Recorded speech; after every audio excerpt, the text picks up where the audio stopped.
Hey folks, this is Barry with FaO&x Outdoor Gear, and today we're doing an unboxing video on something that's been getting a lot of buzz in the e-bike industry. It's the DYU M20. It's compact, rugged, and built for urban and light trail. Let's crack it open and let's see what we're working with. First off, DYU did a solid job on the packaging. Everything's snug, no rattle, and the bike comes about 85% assembled. Beautiful 2-inch by 4-inch, or 20-inch by 4-inch tires. This makes it, give it a motorcycle feel and a little more cushion. In the box, let's open it up and see what's all inside. So you've got a headlight, you've got your battery, your pegs, a manual, and some tools. So the motor is a 750 watt motor, which is very standard for a lot of the bikes. And it's got an 18.2 amp hour battery. It says it can go 100 miles range. Make sure the brakes are out. At 20 amp hours can give you 50 miles. Now this has got the NFC, can you see that? It's got the NFC where you tap it and it will start your bike. I don't know if this is up or down. I'm gonna assume it's this way. It doesn't show like an up or down. This is a $900 bike, and it's a great bike. There's nothing, dual suspension, great motor, great battery, everything. It's beautiful, it's not ugly, but the communication with this company is second to none, probably the best I've ever seen. When you're looking for an e-bike, get one that has great customer service. And take all this stuff off. Don't leave it on here. I've tried that and it's such freaking pain. Always put brake on your rotor first and then mount this. It just works better. Just slide it in, slide that in. Get that out of the way. You can take the battery out, it'll make it lighter too. They put this fake axle on here so when it's riding, it doesn't break the triple trees. And then in the brake, there is a little pad to hold it together. So if it's on a plane or anything, the brakes don't compress and give you a hard time. So make sure you take that off. Here we go. Stand above it. Battery out can make it easier.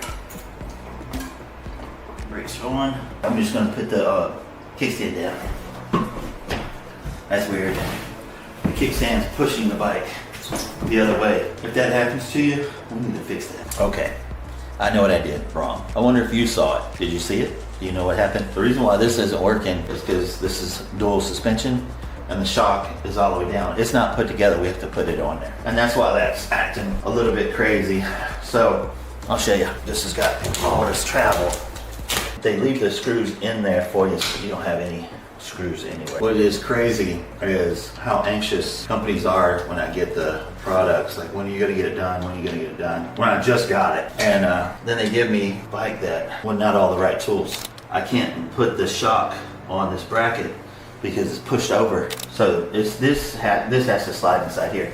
So lift it up and it's too far over. I have to, come on. I don't know if the frame was bent. Y'all can skip if you want to, but I want DYU to see what you're making your customers go through. Got it. Yeah, just run an Allen through. That should do it. All I'm gonna do is just put the screw on. It's going in just fine. That's easy. But DYU, put this on for them.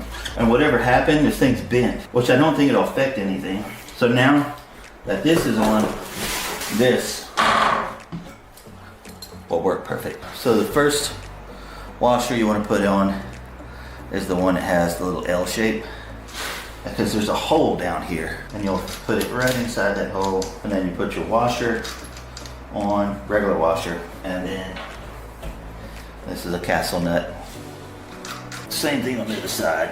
The little L bracket goes into the whole washer. Very similar, a lot of bikes are like this. Make sure you tighten this down. You've got tools at home. You can use a 15.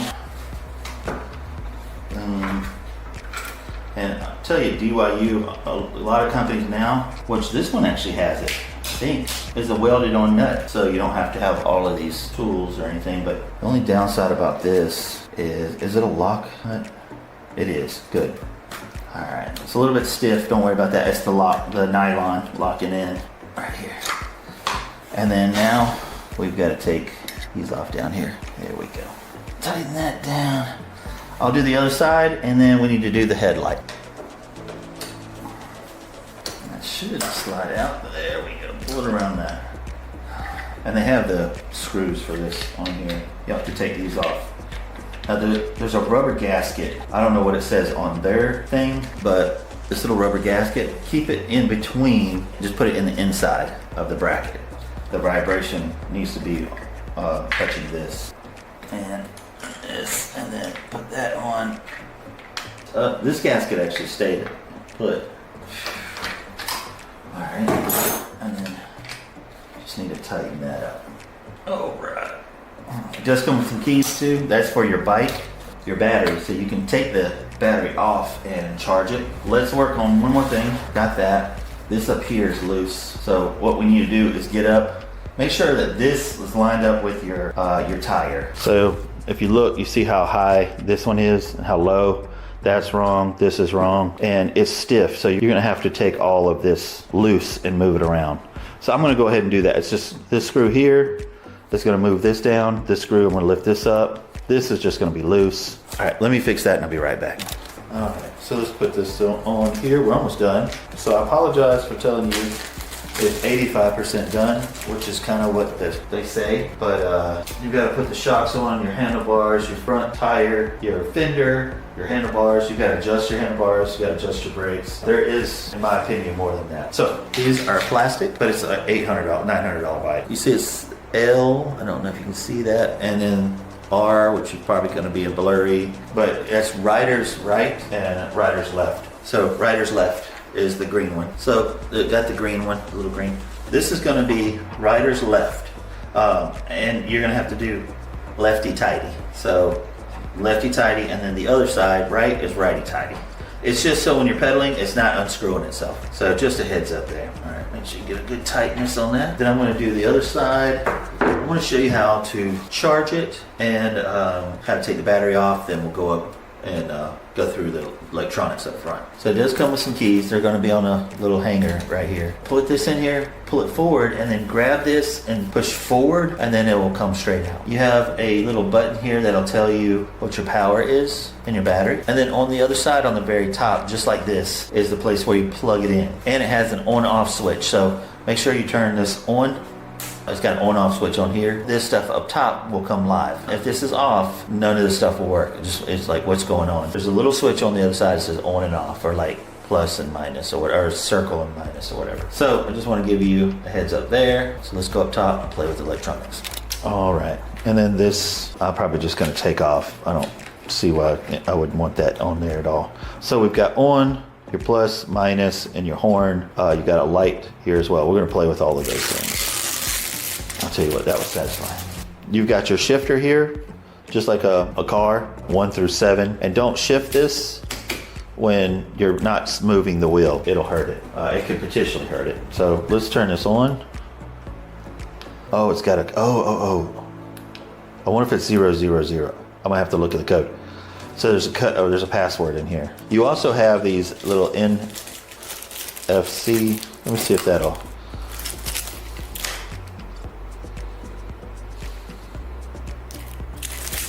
Okay, cool. So if you don't have these in the manual, it will have a code. But you do get 2 of these NFCs. All right, so KMH, let me turn, all right. Yeah, they just changed it over to miles. That's 48 volts. I don't know what these are. They actually will tell you on the in the manual. Off. I just wanted to change the miles. All right, so we got the C. Just hold it there.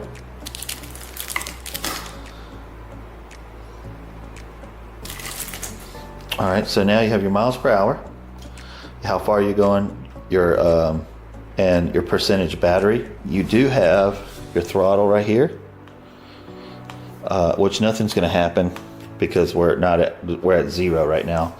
So you have pedal assist 1, 2, 3, 4. So 4 is the highest it goes. You can actually change that in your settings by hitting the plus or minus. Let's see what else we've got. No turn signals. We do have a USB-C that's underneath here that you can have a phone charger, and this will charge your phone. Yeah. So that's it. Hydraulic brakes, which is freaking awesome for an inexpensive bike. You can lock the shocks, which I don't normally do at all. And let's turn this off and let's talk about pros and cons real quick, and let's wrap this video up. It's not a bad looking bike at all. I love the brown accents, the leather and the stitching. There's a lot of positive with this. The headlight adapter, the connector on there's something wrong with that. I put these on all the time. I couldn't put that one on. Something up with this. I don't know if this was built for another bike. It's got another hole down here for pedaling or whatever. The shock was bent when you're trying to line up the shock into the hole. It's way over here. I had to force it over and put it in. And then I just put that on for them. Give them the right tools for the job. They were missing a 6mm and then the small Allen for doing the stuff up top here. So positive stuff. Ooh, it's leaking. I'll have to look at why that's leaking. I was wondering, there was oil on the ground. It's actually leaking in one of the joints. I might need to just have to tighten it up. Always check your brakes. This one's super loose. Golly, I'm trying to be positive here, but I'm not hiding anything either. So yeah, 800 bucks. It's leaky brakes, bent shock. There's something up here, I don't know. That's kind of crazy. Yeah, the headlight, there's something wrong with it. But yeah, this is the DYU M20. If you'd like one of these, I'll put it in the description below. DYU, hopefully I've learned a little bit on what a customer has to do to put this thing together. And if you do have to put one together, it's gonna roughly cost you, like I said, 450 bucks. But hopefully this is comprehensive that you can put this together. It's not super hard. There's some frustration. Maybe you can have a buddy help you. If not, I did it by myself. But I appreciate you guys. Thanks for watching. Can't do this without you. And I'll talk to you next time.